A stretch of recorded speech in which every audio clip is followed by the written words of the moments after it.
Tonight's reading by Lynn Emanuel and Terrance Hayes is part of our ongoing series with the Poetry Society of America called Literary Legacies. The collaboration between our MFA program and the Poetry Society of America, which is the nation's oldest poetry organization, began in 2009, shortly after the founding of our MFA program, with our new Salon and Queens reading series. In 2012, we began a second collaboration with the PSA, Literary Legacies, a program which brings two writers together to read and talk about their work. And tonight's event with Terrance Hayes and Lynn Emanuel fits wonderfully with our MFA program theme this year, which is influences, and is the perfect way to begin our reading series this fall. So the reading by Terrance Hayes and Lynn Emanuel will be followed by a short conversation at this table, led by poet Zakia Henderson-Brown, who graduated from our MFA program several years ago. And after the interview, we will have books for sale and a book signing in the lobby outside. So to conclude, I want to make two brief introductions. Zakia Henderson-Brown, who will conduct the interview with the poets today, serves as the outreach coordinator for the New Jim Crow and she's associate editor at the New Press. She's received fellowships and scholarships from the Fine Arts Work Center, Callaloo Journal, and Cave Canem. Her poems have appeared or are forthcoming in Beloit Poetry Journal, Mobius, the Journal of Social Change, Vinyl, and others. She's completed residencies at the Vermont Studio Center and the Louis Armstrong House Museum. Zakia earned an MFA in poetry from our program in 2013. And finally, I would like to introduce Sharif Shanahan, the program's director for the Poetry Society of America.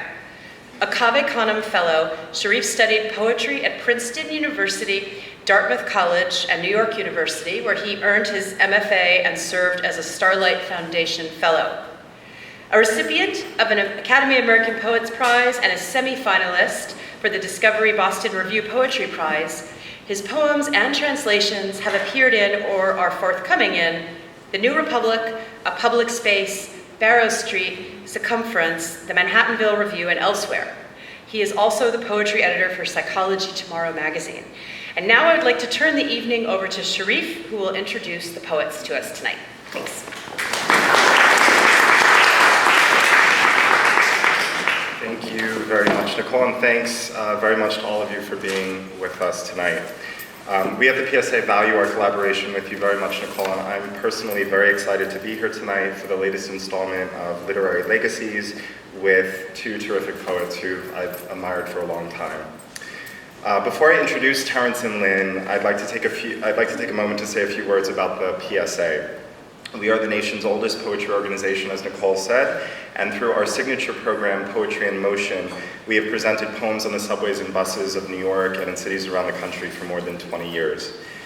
We even have poems on the back of Metro cards now and on taxi screens, and we present innovative and exciting literary programs around the country all year long. To find out more information about the PSA and the programs that we do in New York and elsewhere in the country, please visit poetrysociety.org.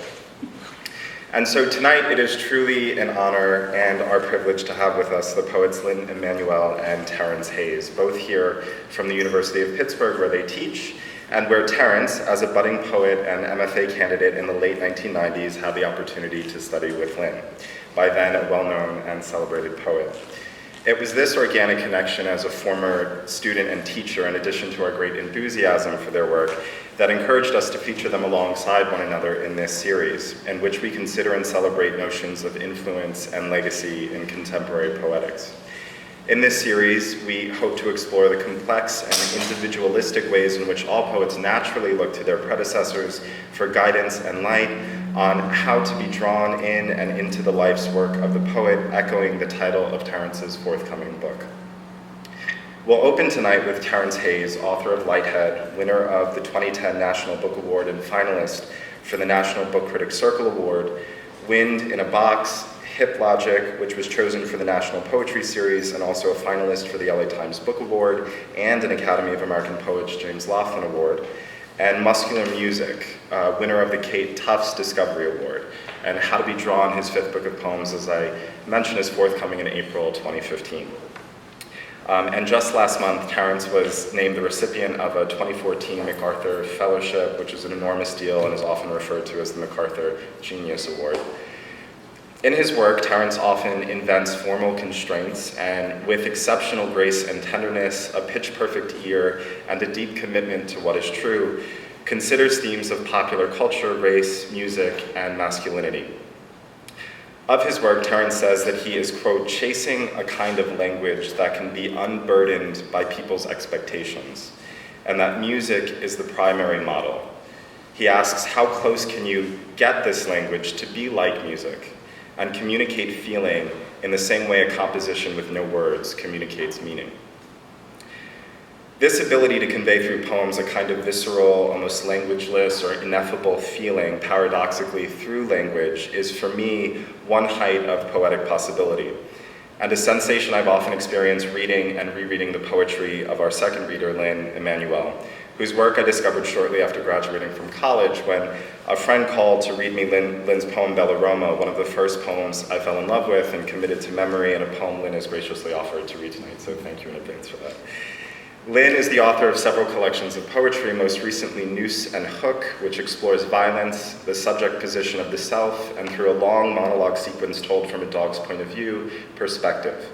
The poet sees her first three collections, Then, Suddenly, The Dig, and Hotel Fiesta, as a kind of triptych, exploring the convention and flexibility of the book. Indeed, Lynn is, according to David St. John, quote, one of the most innovative and subversive poets writing in America today, whose aesthetic and artistic choices consistently invoke a complex hybrid poetics that radically reimagines the shape of our poetic discourse. She has received the Eric Mathieu King Award from the Academy of American Poets and 2 grants from the National Endowment for the Arts, among many other honors. And we're excited to have you here with us, so thank you, Lynn. Please now join me in giving a warm and enthusiastic welcome to our first reader tonight, Terrance Hayes. Hello, everybody. Let's see here. I keep feeling like something's on me. There was a ladybug on you See before. that? All right, I knew something was on me. At least it wasn't a roach. All right. Okay, so I think I'll just read one poem from Lighthead and then a few, since we're in a museum, from this new book that maybe at least 1 or 2 of them sort of are dealing with art. So it's good to be here. I'm mostly looking forward to the conversation because, you know, I've heard all the poems. So let me get this out of the way. This is the first poem, and it's sort of actually, you know what, this is cool because this is the first poem in Lighthead, and it's a kind of an Ars Poetica, and then the last poem in the forthcoming book is also a sort of Ars Poetica, but, you know, they seem to be doing different things, I think. Lighthead's Guide to the Galaxy. Ladies and gentlemen, ghosts and children of the state, I am here because I could never get the hang of time. This hour, for example, would be like all the others were it not for the rain falling through the roof. I'd better not be too explicit. My night is careless with itself, troublesome as a woman wearing no bra in winter. I believe everything is a metaphor for sex. Love-making mimics the act of departure. Moonlight drips from the leaves. You can spend your whole life doing no more than preparing for life and thinking, is this all there is? Thus I'm here where poets come to drink a dark, strong poison with tiny shards of ice. Something to loosen my primate tongue and its syllables of debris. I know all words come from pre-existing words and divide until our pronouncements develop selves. The small dog barking at the darkness has something to say about the way we live. I'd rather have what my daddy calls scrimp. He says discreet and means the street just out of sight. Not what you see, but what you perceive, that's poetry. Not the noise, but its rhythm. An arrangement of derangements. I'll eat you to live. That's poetry. I wish I glowed like a brown-skinned pregnant woman. I wish I could weep the way my teacher did as he read us Molly Bloom's soliloquy of yes. When I kiss my wife, sometimes I taste her caution. But let's not talk about that. Maybe art's only purpose is to preserve the self. Sometimes I play a game in which my primitive craft fires upon an alien ship whose intention is the destruction of the earth. Other times I fall in love with a word like somberness or moonlight juicing naked branches. All species have a notion of emptiness, and yet the flowers don't quit opening. I am carrying the whimper you can hear when the mouth is collapsed, the wisdom of monkeys. Ask a glass of water why it pities the rain. Ask the lunatic yard dog why it tolerates the leash. Brothers and sisters, when you spend your nights out on a limb, there's a chance you'll fall in your sleep. All right, y'all so quiet. I guess it's because we're in the museum. I'm already thinking I need to read funny stuff, but I wasn't planning on reading any funny stuff. So I'm just going to say I know y'all are paying attention. Okay, so when it's new, there's all kinds of like different combinations to try. So I'm going to read this poem. It's still not too late for me to pull it out of the book if I hate it. So this one is explicitly called Ars Poetica, for the ones like us. And for the ones like us, it's actually coming out of a Leonard Cohen song, but apparently if I put the song in the book, I would have to pay him like $2,000 for a stanza. So, you held your fist and said, this is for the ones like us who are oppressed. We are ugly, but we are oppressed by the figures. What is that? See, I can't remember it now.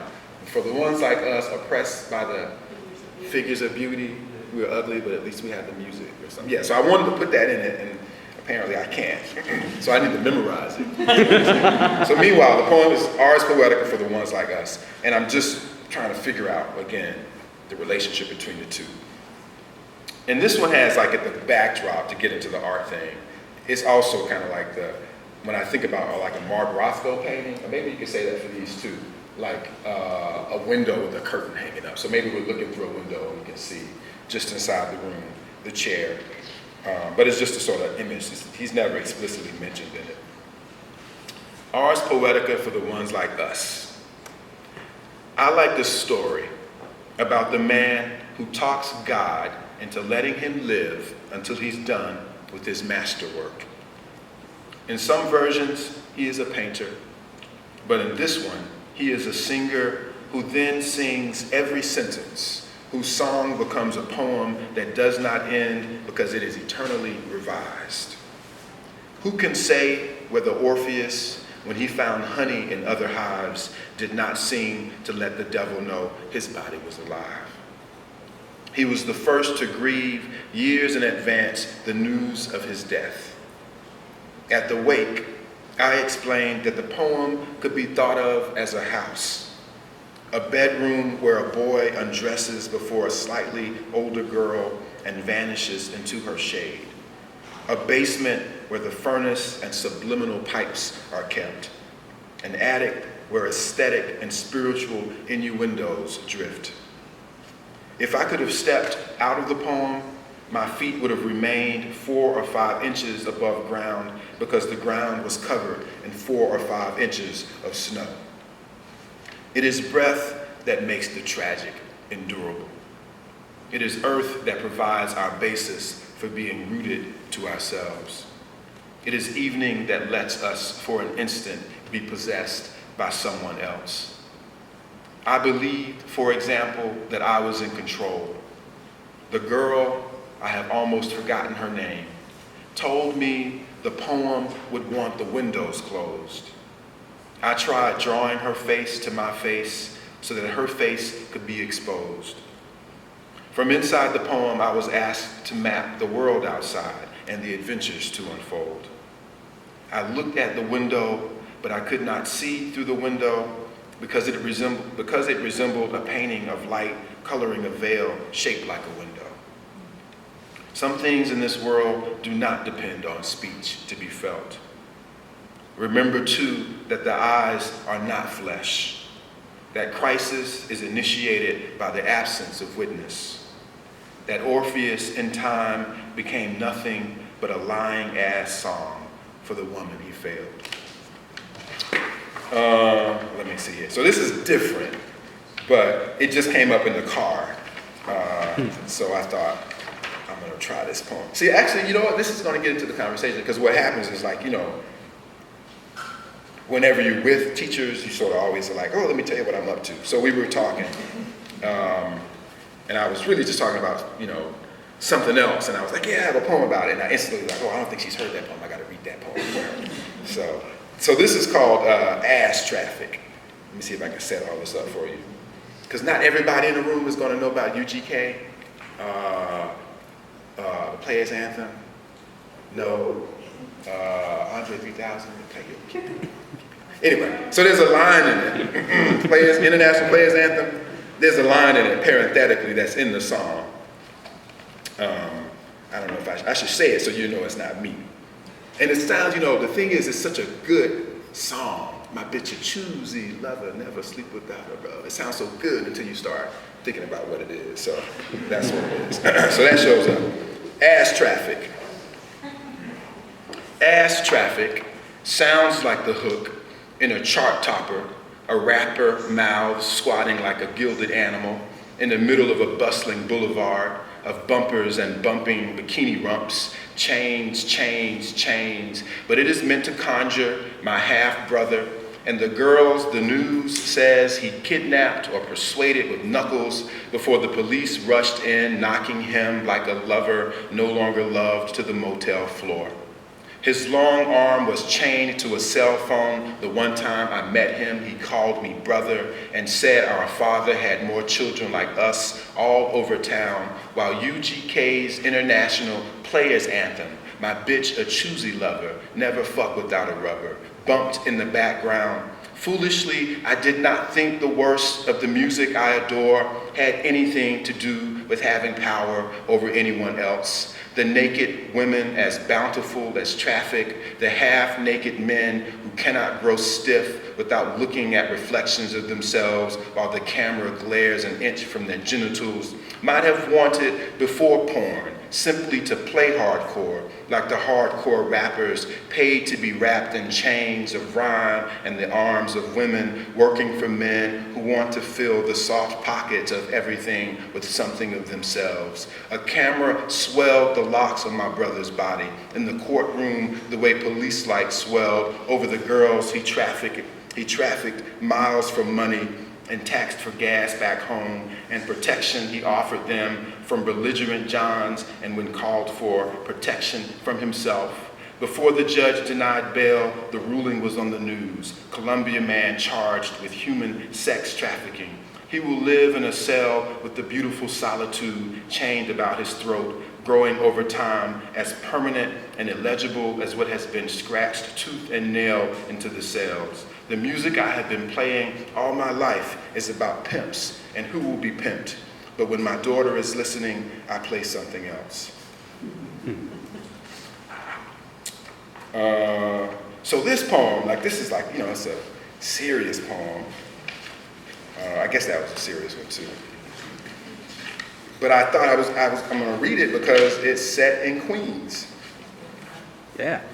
And so when was that? It was not that long ago. I want to say it was 2013. I feel like it was July, but I worked on the thing for so long, so it had to be, maybe it was 2012, where this guy the cop was at the subway station, and a guy came up to him and stabbed him. A black cop was there, a black guy came up and stabbed him in the eye, and then he shot the dude who stabbed him and he died. Anybody remember that story? It was like Jamaica, Queens train station. So you know, of course, is it Bloomberg who was the mayor? Then he came out, and the cop was a great hero, and they were just like maniacs, you know, protect yourself. It's a crazy town we live in. And what I started thinking was like, you know, what about the story of the dude who did it? Why was I thinking that? Because he was my cousin, you know. So it's like, you never get that part of the story of the guy's sort of illness. And so anyway, so there's that. So I sort of am playing with that. But all you really need to know is that there's a bunch of O's in it. How to draw a perfect circle. And it's about, you know, it's about art, so I think I'll stop with this one. How to draw a perfect circle. I can imitate the spheres of the model's body, her head, her mouth, the chin she rests at the bend of her elbow, but nothing tells me how to make the pupils spiral from her gaze. Everything the eye sees enters a circle. The world is connected to a circle. Breath spools from the nostrils, and any love to be open becomes an O. The shape inside the circle is a circle. The egg fallen outside the nest, the serpent circles, rests in the serpent's gaze the way my gaze rests on the model. In a blind contour drawing, the eye tracks the subject without observing what the hand is doing. Everything is connected by a line, curling and canceling itself like the shape of a snake swallowing its own decadent tail. Or a mind that means to destroy itself. A man circling a railway underpass before attacking a policeman. To draw the model's nipples, I have to let myself be carried away. I love all the parts of the body. There are as many curves as there are jewels of matrimony, as many whorls as there are teeth in the mouth of the future. The mute pearls a bride wears to her wedding. The sleeping ovaries like the heads of riders bunched in a tunnel. The doors of the subway car imitate an O opening and closing. In the blood, the O spirals its helix of defects, genetic shadows, but there are no instructions for identifying loved ones who go crazy. When one morning, a black man stabs a black transit cop in the face and the cop, bleeding from his eye, kills the assailant, no one traveling to the subway sees it quickly enough to make a camera phone witness. The scene must be carried on the tongue. It must be carried on the news into the future where it will distract the eyes working lines into paper. This is what blind contour drawing conjures in me. At the center of God looms an O. The devil believes justice is shaped like a zero. A militant helmet or war drum, a fist or gun barrel, a barrel of ruined eggs or skulls. To lift anything from a field, the lifter bends like an O. The weight of the body lowered into a hole can make anyone say O. The onlookers, the mother, the brothers and sisters, omen begins with an O. When I looked into my past, I saw the boy I had not seen in years do a standing backflip so daring onlookers called him crazy. I did not see a moon as white as an onion, but I saw a paper plate upon which the boy held a plastic knife and sopping meat. An assailant is a man with history. His mother struggles to cut an onion, preparing a meal to be served after the funeral. The onion is the best symbol of the O. Sliced, a volatile gas stings the slicer's eyes like a punishment, clouding them until they see what someone trapped beneath the lid of water sees. A soft-edged world, a blur of blooms holding a coffin afloat. The onion is pungent. Its scent infects the air with sadness. All the pallbearers smell it. The mourners watch each other. They watch the pastor's ambivalence. They wait for the doors to open. They wait for the appearance of the wounded, one-eyed victim and his advocates, strangers who do not consider the assailant's funeral appeasement. Before that day, the officer had never fired his gun in the line of duty. He was chatting with a cab driver beneath the tracks when my cousin circled him holding a knife. The wound caused no brain damage, though his eyeball was severed. I am not sure how a man with no eye weeps. In the Odyssey, pink water descends the Cyclops' cratered face after Odysseus drives a burning log into it. Anyone could do it. Anyone could begin the day with his eyes and end it blind or deceased. Anyone could lose his mind or his vision. When I go crazy, I am afraid I will walk the streets naked. I am afraid I will shout every fucked up thing that troubles or enchants me. I will try to murder or make love to everybody before the police handcuff or murder me. Though the bullet exits a perfect hole, it does not leave a perfect hole in the body. A wound is a cell and portal. Without it, the blood runs with no outlet. It is possible to draw handcuffs using loops shaped like the symbol for infinity, from the Latin infinitus, meaning unboundedness. The way you get to anything is context. In a blind contour, it is not possible to give your subject a disconnected gaze. Separated from the hand, the artist's eye begins its own journey. It could have been the same for the Cyclops, a giant whose gouged eye socket was so large a whole onion could have fit in it. Separated from the body, the eye begins its own journey. The world comes full circle. The hours, the harvest. When the part of the body that holds the soul is finally decomposed, it becomes a circle, a whole that holds everything. Blemish, cell, wound, parts of the body no one can see. I watched the model pull a button loose on her jeans and step out of them as one might out of a hole, a blue valley, a sea. I found myself in the dark. I found myself entering her body like a delicate shell or soft pill, like this curved thumb of mine against her lips. You must look without looking to make the perfect circle. The mind must be a blind, continuous liquid until the drawing is complete. Thank you. Thank you so much for coming. Thank you to the Poetry Society of America in the incarnation of Alice Quinn and Sharif, and thank you to Zakia for her many hard questions, which we will next, encounter. And thank you so much to Nicole and to Queens for making this all possible. I just finished a new and selected poems, and it's hard to know how to represent that. So I'm just going to read a bunch of poems that have collisions with each other. And the first is called My Life. And I should say that this is based on, this was my translation of a passage from the Pearl poet who tells the story of Jonah and the whale.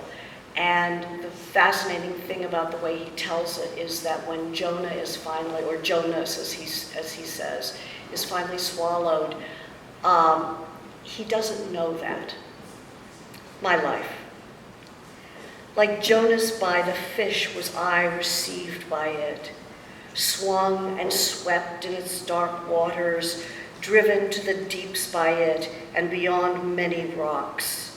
Without even any touching of its teeth, I tumbled into it, and with no more struggle than a mote of dust entering the door of a cathedral, so muckle were its jaws. How heel over head was I hurled down the broad road of its throat, stopped inside its chest wide as a hall, and like Jonas I stood up, asking where the beast was, and finding it nowhere. There, in grief and sorrow, I built my bower.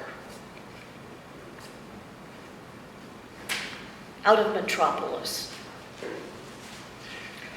We're headed for empty-headedness. The featureless amnesias of Idaho, Nebraska, Nevada, states rich only in vowel sounds and alliteration. And we're taking the train so we can see into the heart of America, framed in the windows, cool oblongs of light. We want cottages. We want farmhouses with peaked roofs leashed by wood smoke to the clouds.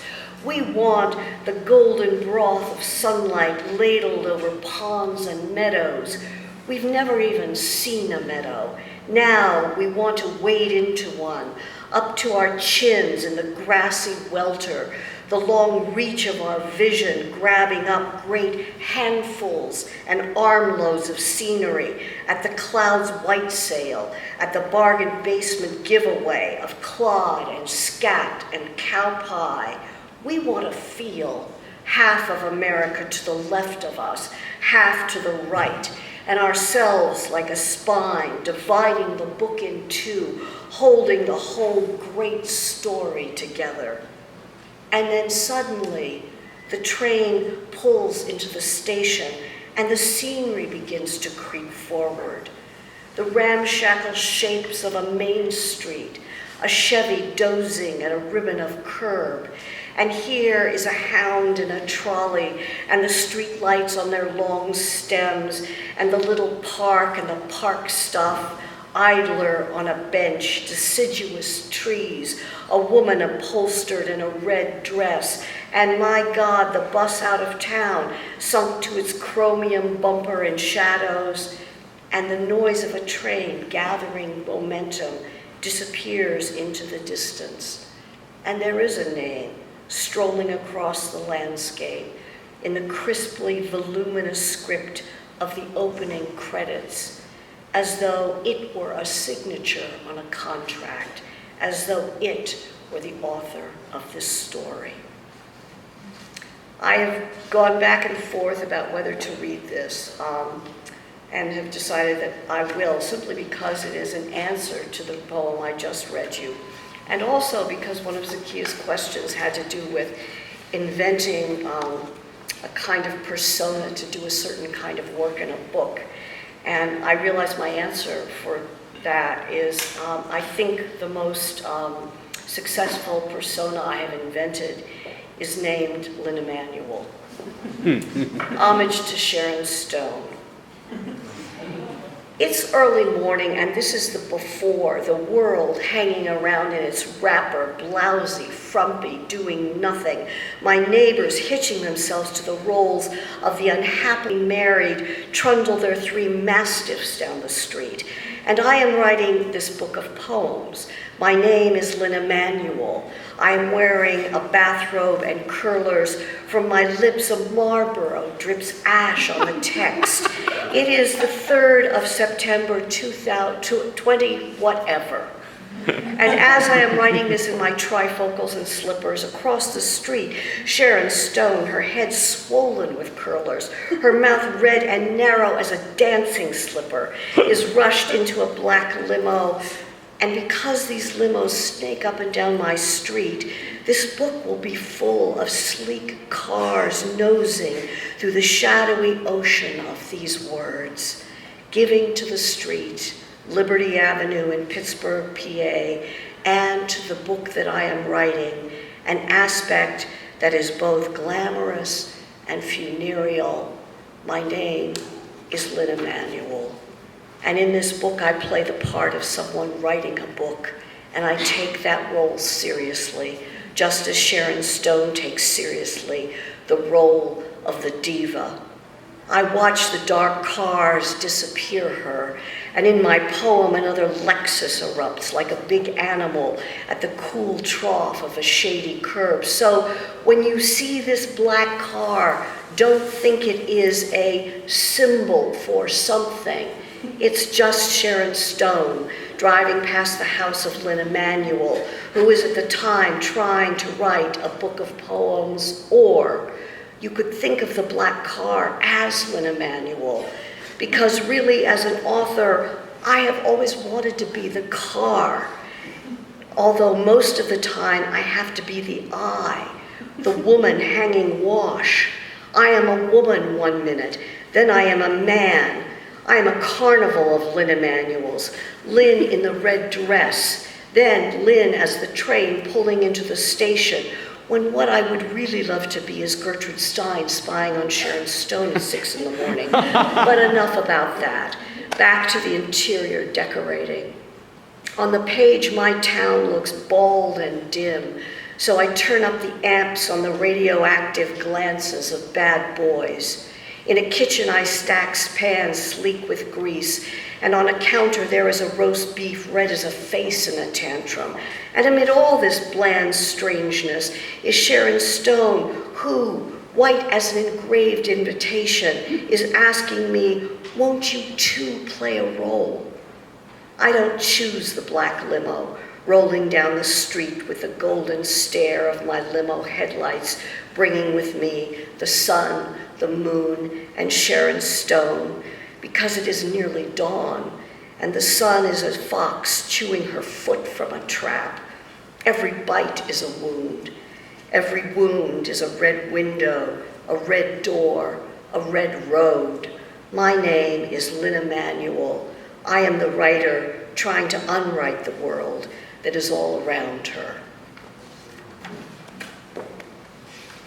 Now for a collision.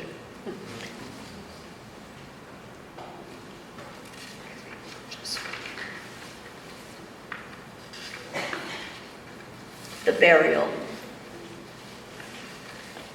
After I've goosed up the fire in the stove with starter log so that it burns like fire on amphetamines, after it's imprisoned screaming and thrashing behind the stove door, after I've listened to the dead composers and watched the brown plus gray deer compose into cubism the trees whose names I don't know, after I've holed up in my loneliness, staring at the young buck whose two new antlers are like a snail's stalked eyes, and I've let this conceit lead me to the eyes on stems of the faces of Picasso, and from there to my dead father.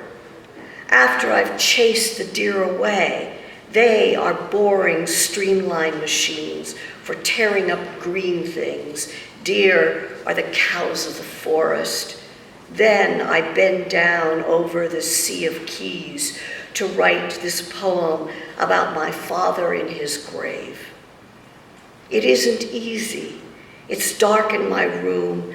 The door is closed. All around is creaking and sighing, as though I were in the hold of a big ship, as though I were in the dark sleep of a huge freighter toiling across the landscape of the waves, taking me to my father, with whom I have struggled like Jacob with the angel, and who heaves off one final time the muddy counterpane of earth and lies panting beside his grave like a large dog who has run a long way.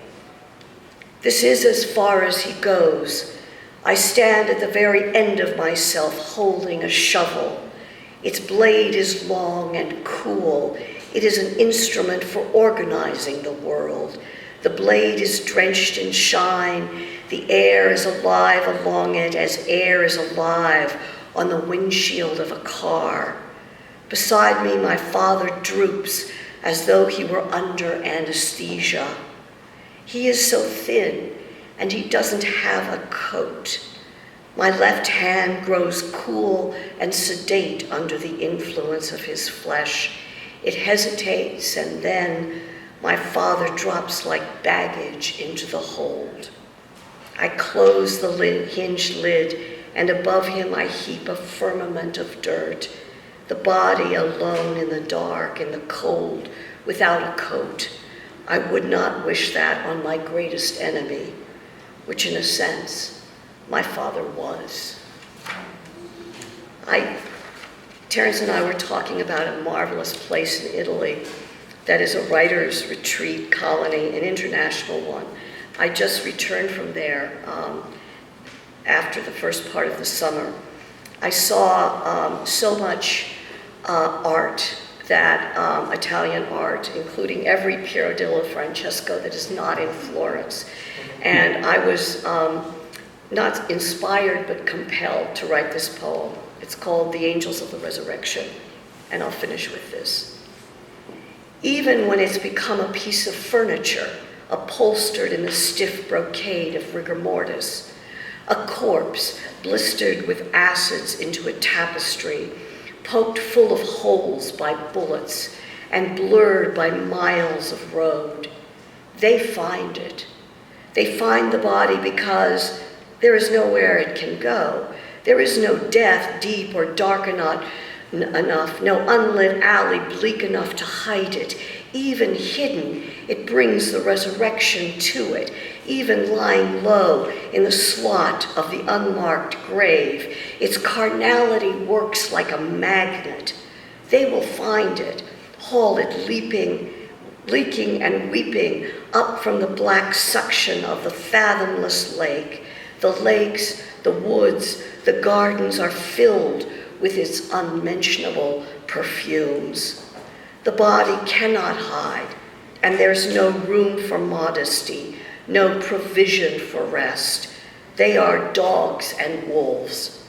They will find it. They will dig it up. Thank you.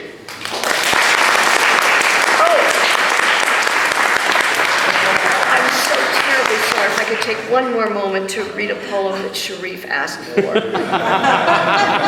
And I wrote this under the spell of Jean Reese and her amazing book, Good Morning, Midnight. It's called Bellaroma. This is a very old poem. Into the distances of the afternoon, the barges carrying blood oranges from Spain crawl across the Tiber's wrinkled length. The sun, like a communion wafer stained with wine, deep dips down, and the moon rises through these windows. Giacometto is in love with me. I am having a crisis of the spirit. Oh, Rome, both garden and lazaretto, in your dark streets the sailors swagger home to brothels late at night, drunk, vicious, potent. I see the gray olive trees cloud the skies, but their jewels bright green, hard, wink at me, emerald, emerald. I am ashamed to be so poor, so full of lust, with laddered stockings and soiled cuffs, with buttons drooping from their threads. I am ashamed to grow old, each eye with its delta of wrinkles, so that anyone who passes reads you like a map of where you've been. The line beside the mouth is the street to the Black Cat Cafe, and the whole face like an unmade bed. Will I have enough for rent, enough to clean the black dress? Thank you.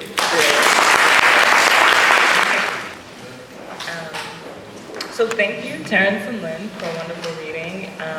And I've had the pleasure of getting to know both of your bodies of work, so thank you for your works. I'm going to ask a series of questions to our readers, and if we have time, I'll open it up to the audience. We're going to start off with influence.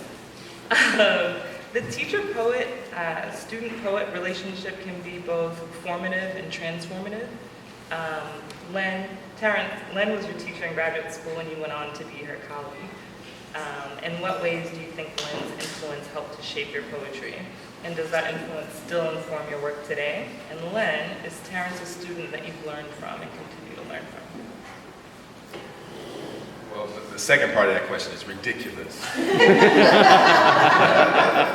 You were my student for a little while, so I can say that to you. Yeah, I mean, if I just talk about my experience of being a student was, I think if you look at enough of my poems, you can see that I have I'm a bastard essentially, which I think is a good thing, that I'm a bastard, not like knowing who my daddy is.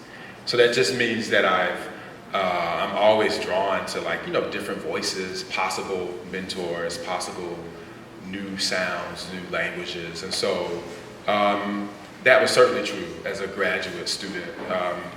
If I were to just sort of reduce people, I would say the three teachers that I had, Ed Ochester, is funny, narrative poet.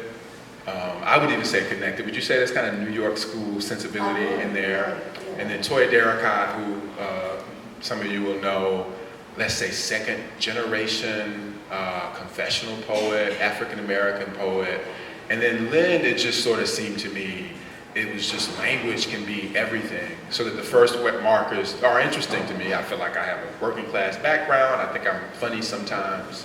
I'm emotional. So certainly Lynn and Ed and Toy, I could sort of instantly see what that was, but there was just a way that thinking about what Lynn did just did not seem to be limited in many ways by subject. It was just sort of as much as the imagination and as much as the language wanted to do. And so I certainly was interested in grading those three sensibilities, but if you're asking me which seems to have had the legs on it, it would be that, a sense of language as being the real material, not subject being the material. So I continue to learn from Ed, I continue to learn from Toy, but certainly if you can hear what I'm saying to you, there's just something about like an understanding of what poems are really made of. It's not always story. I mean, it's really made of language, and that seems to be, and so sometimes it's story, but not all the time, but that is that was a revelation, whether it was right or wrong. That's what I learned as a student. Yeah, well, is this on? I like this question because it proposes a non-Darwinian way of thinking about influence and tradition, actually, which I know is an upcoming question. And I mean, for me, influence is sort of 90% below water. And I think it's like that for many poets, actually. But I will say, so I don't know if I've really been influenced by Terrance's work in the kind of classical sense of that. But I certainly have been affirmed by it and confirmed by it. And so I think that there's a way in which it is in a world that it makes the world a more intense and interesting and even oddly familiar place. And so I would say that in that way, yes, it kind of affirms me in certain choices I've made. It kind of is a confirmation of my own loves in poetry. And so, yeah, I mean, in that way, I think it is an influence. Great answers, guys. I'm just going to go right on. So you both reference and riff on other poets in your works. Emily Dickinson, Harriet Mullen, Gertrude Stein, Gwendolyn Brooks, Sylvia Plath, and others show up. Do each of you consider yourselves to be writing out of a particular tradition, or against it, or away from it? Okay. No. I mean, the number of, okay. One of my other graduate students once said to me after a particularly, I thought, electrical conversation and workshop, she said to me, I disagree. That's what they're going to write on your tombstone. And I think that there's a way in which I write a lot of homages to poets, but they're extraordinarily diverse. And I think that, again, I don't see tradition as a sort of Darwinian development from the ancient mothers and fathers up through the leaves. I see influence and tradition as a kind of web. And I think that when you write an homage, you are always in touch with a tradition as well. And I will say that all my homages are fairly, there's a bite to them. And so I think that if I encounter a tradition, I always give it as many kicks as I do kisses. But I think that, it's a variety of traditions and a variety of poetic voices, not a single one. I wouldn't know how to name a single one. Yeah, the image for me is walking into the library. Like, the person that walks into the library and goes to the same part of the library all the time is always limited. If you think about that image of just, here's my shelf and this is where I go. I've been to this library every day for 300 days, and I always go to that shelf. And instead of thinking about it in terms of going into the library and just maybe standing in the middle of it and just waiting for something to come to you, or going randomly down an aisle and hoping that something there influences you, which is to say that it is better thought of as a kind of open road. I think of myself as always waiting to be influenced. I mean, once I've identified the influence, it's sort of not as interesting anymore. And so my sense of that question of it not being Darwinian is, in fact, that it's a kind of always an open possibility. And yeah, I mean, that's just a way to kind of, it sustains itself if you think of it. And again, I want to connect this to, again, this question of like, what is it that you're influenced by? Are you influenced by subject? Are you influenced by persona? We think about like, what is influential about Sylvia Plath? And I think, well, there's a kind of intensity there. Obviously, there's problems with that intensity, but that intensity as a notion, like I was influenced by her intensity, like what does that mean exactly? So again, to think about it not so much around subject or around straight lines, but as a kind of openness, a kind of willful growth, a desire to keep growing seems to me, that's my notion of what all the people that come into the work, it's always an opportunity to kind of be in a conversation with them, to learn more, to challenge, as Lynn said. So, Terrance, you mentioned earlier that you think you might be a little funny. And Sometimes. a little, actually, both of your bodies of work, I think, navigate pretty fluidly between levity and gravity, often using the absurd or the surreal to guide and ground the reader. How important is the use of humor in a poem for each of you? Well, I would say, you know, because of the way I began writing, I don't think I knew I was funny until I got to graduate school. I can remember bringing in poems and people finding them to be humorous, and I was thinking, oh, I didn't know that was funny. So I think that when one sets out to be funny, it's a little bit more challenging. And the things that sort of tickle me now are things like, you know, biblical bullshit. I did a reading yesterday, and it was in New Jersey, so I read a Baraka poem, and it's just a phrase like biblical bullshit, all those B's and L's going next. So like, is that funny? You know, maybe. But what's funny is the sound of it is what's funny. And so what I guess, again, I'm suggesting that it's hard for me to be funny on purpose, but when it happens, I'm like, oh yeah, I guess that was funny. So I don't know, can you craft humor that way? I mean, you can craft jokes, but can you craft, you know, a kind of sensibility of humor? I don't know. Yeah, I agree. I had no idea that any of my poems were humorous until, until I was in a writing workshop and people laughed. And then I was rather shocked and maybe a little even put off by that reaction, because I thought this was extraordinarily serious work, and it was. It was. I think, you know, you do the work and different tones and modalities come to you. And why should we think that I like your word levity, why should we think that levity wouldn't be as much a part of poetry as anything else? I think that, you know, I mean, if you write from the fullness of yourself, and I was going to say, unless you're perhaps Samuel Beckett, but his plays are hilarious, some of them. So if you write from the sort of fullness of yourself, I think that, you know, inevitably, you know, levity will come into it. I can think of a lot of problems with what I just said, but I'll skip that. But in any case, I think that, you know, trying to be funny is always a disaster. I think that, you know, you either have, and I think that for me, the levity in my poems is always connected to a certain rage, actually. I think that, you know, it's sort of an immigrant's rage, the way, you know, I mean, not that my poems are like this, but sort of, you know, Lenny Bruce's rage. I think that may be why levity sometimes works, because there's gravitas around and behind it. And I always think of, you know, the making of humor as a kind of act of subversiveness and a kind of act of enragement, you know, in my case. Thank you. I think that's true, probably.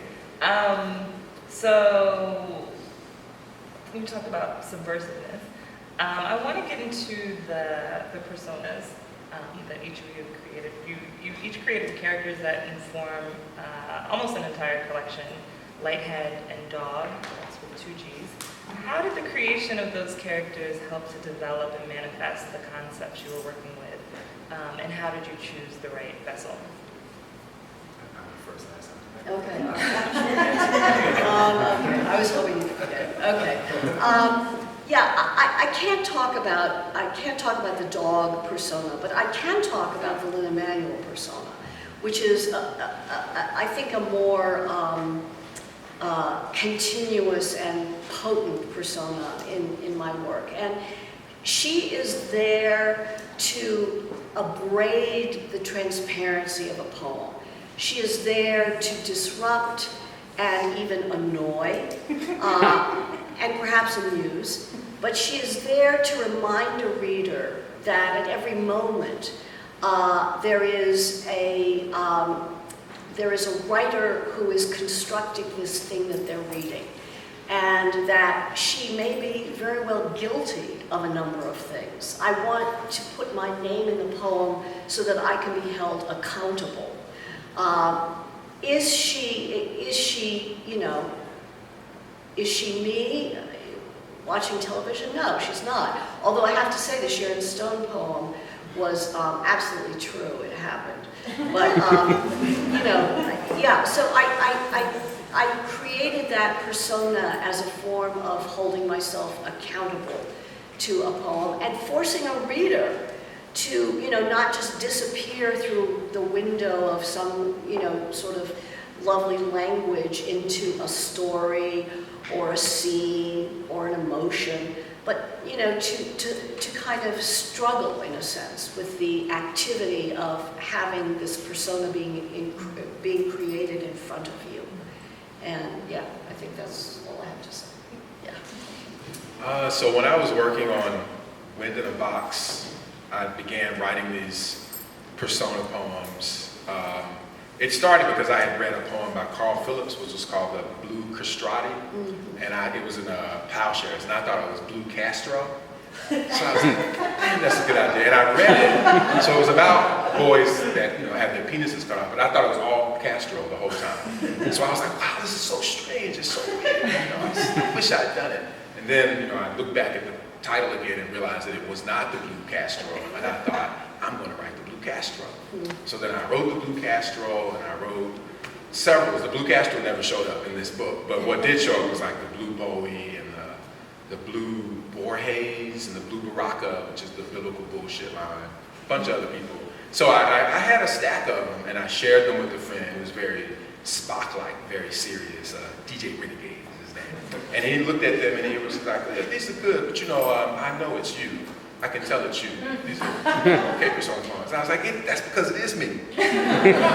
So to sort of get at him, the next series of poems that I wrote in this were all Blue Terrance. So I wrote 3 Blue Terrance poems, and I would say, well, this is also a persona poem. What do you think about that? And he's like, no, it's not. So the argument, part of that process is that really it is all persona, which is great. I mean, there is a utopia where I could get everything that I think in real time and in transparency, and it's full weirdness on the page. That would be great. But I think I'm probably getting 5%, and that's generous, of like what I really think it means to be me on the page. But that's enough. You can have a career with 5% of yourself. And so I think it's all persona, essentially. That I mean, we were also talking about this poet Christopher Gilbert, and he has this line in the poem where he says, I see you, I wear a mask, and when I take off my mask, there is another mask. Which is really great, because what that says is that, he's fluid, he can improvise himself, he can be empathetic, he can be imaginative. So I think of persona really being an opportunity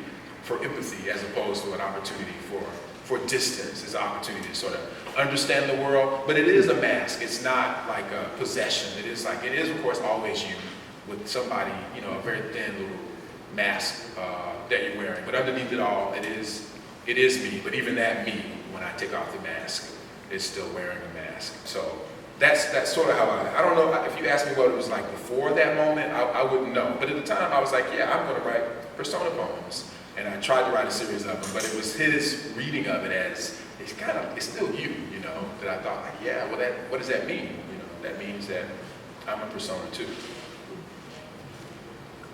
The layers. Okay, so this is the last question I'm going to ask, and then we'll open it up briefly.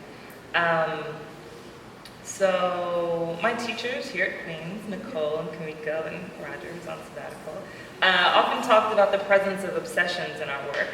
The conventional wisdom being that poets, throughout their careers, will return again and again to the subjects that most intrigue them because they are inescapable. Though each of your collections is very distinct from your other works, what are some subjects that you each keep returning to? I feel like I say it. My obsessions are very much in the poems. What I was thinking about today, though, and sometimes this is the great thing about poets, and I don't know if fiction writers have this feeling, like, your sense of your work really varies based on the order of the work, or the quiet in the room, or the last thing you wrote. So today, I was thinking, because I read the Ass Traffic and the Circle poem, like violence, like what would I be doing if I wasn't putting, all of this stuff in? How far am I from this sort of circle of strange? It's not all violence, but it's a weird kind of intensity that is not in language. It's the kind of lived intensity.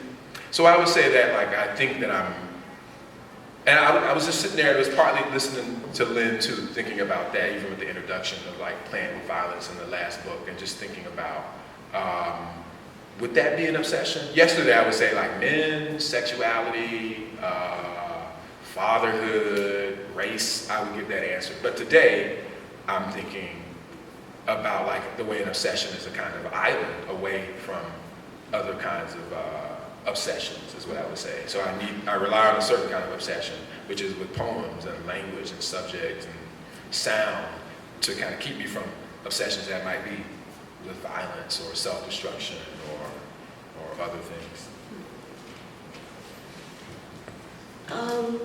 I don't think of obsession as a noun. I think of obsess as a verb, which actually I looked this up because it's such a sort of obdurate word, and I found that it shares a root with besiege.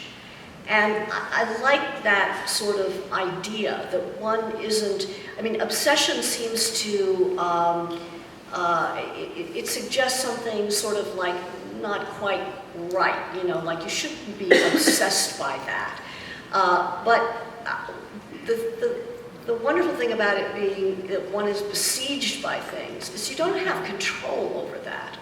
You are in the world, and you are under the influence of a number of different things. And I will also say poetry is sticky.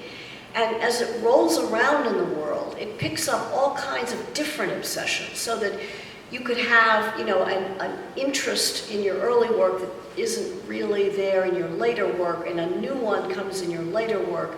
I think to obsess is the way a poet presides over the world. And I think that, how could it be otherwise? To care that much about language and all of the things that entails takes an incredible sense of commitment and sort of laser concentration, which I suppose if you were an analyst you could call an obsession, but I choose not to. I see it as a kind of, and also, I think that you can care a lot about a topic, and then as you move through your work, your perspective on it changes, like death, And so at the end, you kind of realize, I think all of these things about this noun that people use called death, but in fact, I think there's a kind of emptiness in the language here that it needs another noun or two. Because clearly my poems, it's not just death in that kind of, proletariat plebeian way. There's something else going on here. So I think one thing that being obsessive about language can do is it can show you kind of emptiness in language, and in your culture. How come we have one word for death? One word? That's all I think of, I think. Great responses. I'm gonna open it up to questions. We have time for one or two. Anyone burning to ask something?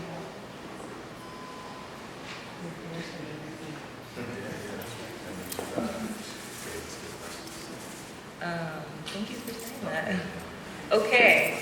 How do you decipher the poems that you want to make short and to the point, and some that you are crossing a lot of different, stories in one poem? Like the poem you read before, it was a longer one. Right.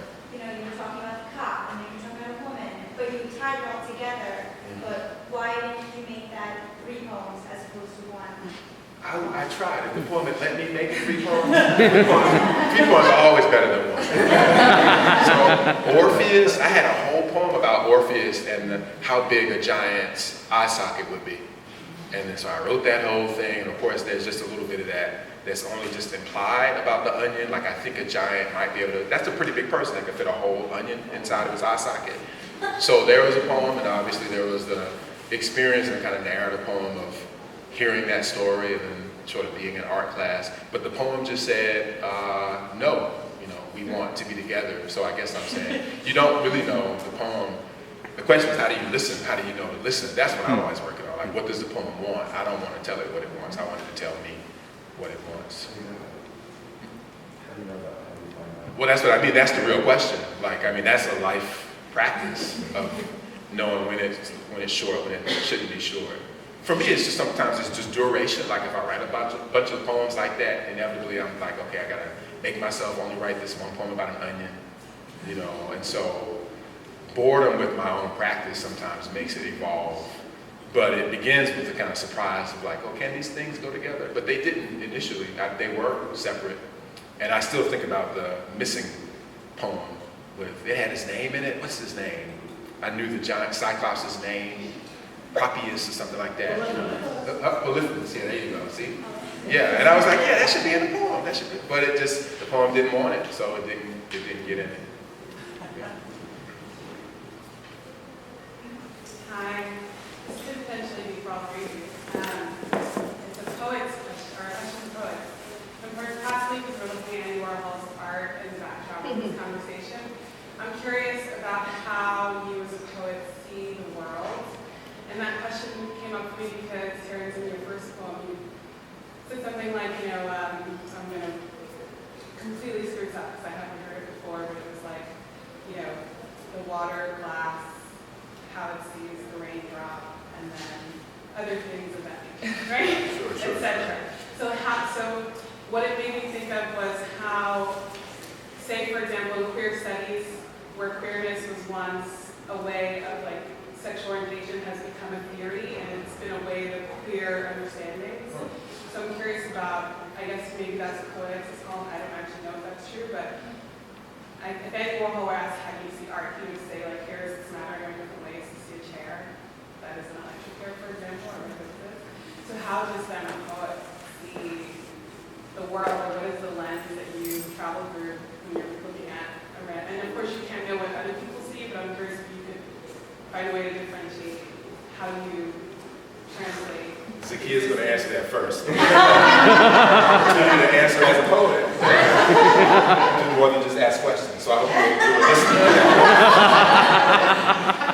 I will answer that question, actually.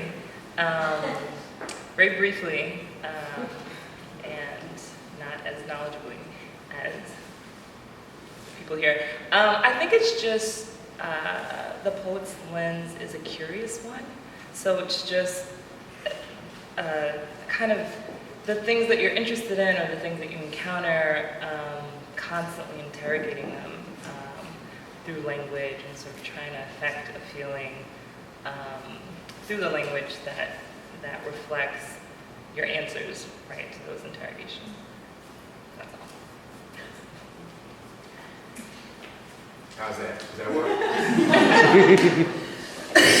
with that? Is there only one answer? Well, there you go. You got it. I've started already, I'm curious.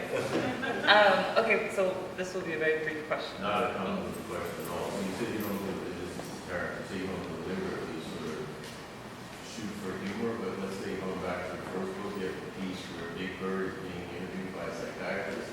I mean, would you say that wasn't like consciously saying, I want to kind of have a juxtaposition of these two very humorous things that, you know, character from Sesame Street sitting down and discussing your stuff? But if I said that I watched Sesame Street way too late into my adulthood, so like let's say 30 or 35, and I still have a thing for Kermit the Frog, but then I would say, well, the material was there, and it was normal because it was my material. But this goes to something Lynn said about humor, about the rage in it. So I think that clearly that story of Big Bird being put in a straitjacket has rage in it. So there's humor, but you sort of have to laugh because you're watching him get strapped into a bird's outfit, which is like a straitjacket. I also think when Lynn, I don't know if it was in book form or not, when you saw Light in it and said, one of the first things you said to me about that book was like, well, there's a lot of rage in it. And I thought, yeah, I guess, but it was still the first time that it was coming to me from a reader. Because when you're writing, you're doing a bunch of stuff. You're trying not to sink, you're trying to float, you're trying to move forward. There's all kinds of things happening. And so when you get like the primary adjective, you know that it's true, but sometimes it is the first time that you hear it. So I would just say that to only look at humor as a target is never anything that I've done. But when it emerges through metaphor, through circumstance, I can see, what's funny in it. I just can't tell jokes. I can make stories funny, but I can't tell jokes. Not with that attitude. Okay, so before we close, I want to remind everyone that books are for sale just out of these doors, and you should all sign up for the Poetry Society of America mailing list, which is also out on the book table. And I want to, and you can take a pen as an added bonus. I want to thank Lynn Emanuel and Terrance Hayes again for coming, and thank Nicole and Alice and Sharif, and thank you all for coming.